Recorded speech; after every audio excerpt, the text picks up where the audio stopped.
Hey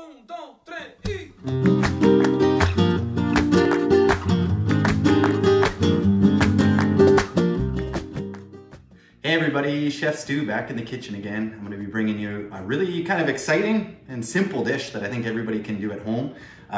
It's so tasty and so simple. Once I get through this, I think everybody will be a convert. So this is actually a play on a classic tapas dish, Spanish tapas dish, called pane con tomate. I probably said that horribly, so I apologize to all the Spanish speakers out there. I'm trying my best.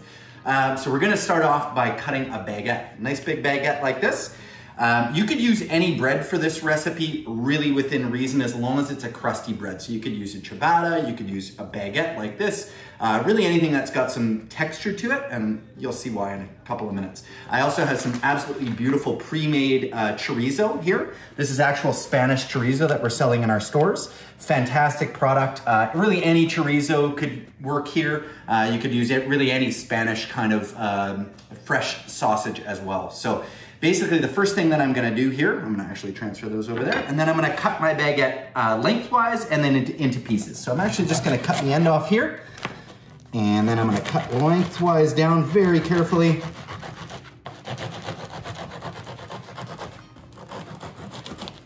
And I'm gonna aim for 3 to 4 inch, so essentially the same sort of length, maybe a little bit less than the length of my links here.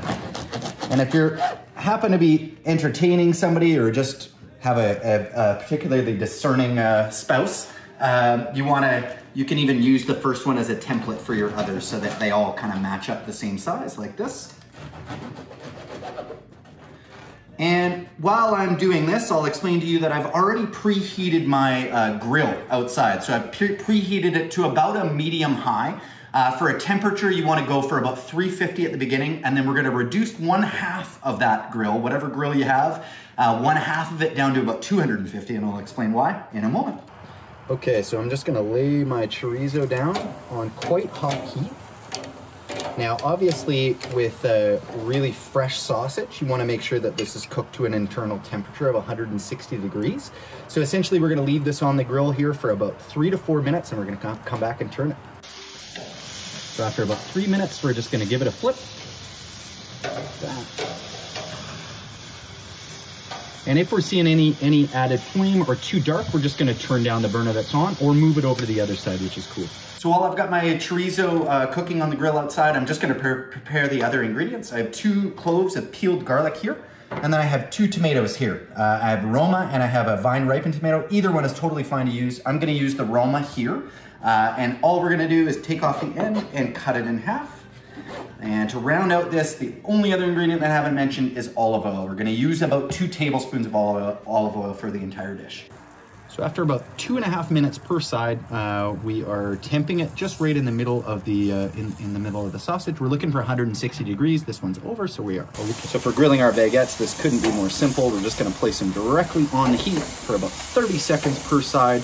I'm gonna turn them 90 degrees. After that, just one little turn like that, and they're gonna be done. Just for some grill marks and a little bit of crispiness.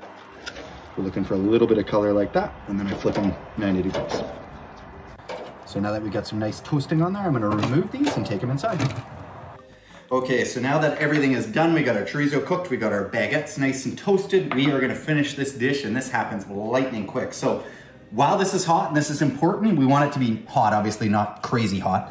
We want to just rub our garlic, our full garlic cloves, right on here. And what'll happen, as you'll see, is it melts. It's starting to melt into the actual surface of the bread. And I'm just gonna do one here to completion. So we're gonna do that. I'm gonna finish those in a second. And then we're gonna take our half of our tomato, just like this, and we're gonna rub very vigorously on top. We don't wanna make the bread completely soggy, but we do want the tomato to soak into the bread. And if we do this while it's hot, it's going to be an absolutely delicious thing. It's actually gonna end up drying out. And the very last touch to this is just gonna be a little drizzle of extremely good Spanish olive oil. Right over top, just like that. And voila, that is literally it. And you're probably saying to yourself, that's a real simple thing. It is. But I dare you to try it and tell me that it's not one of the most delicious things you've ever had. 1, 2, 3, y...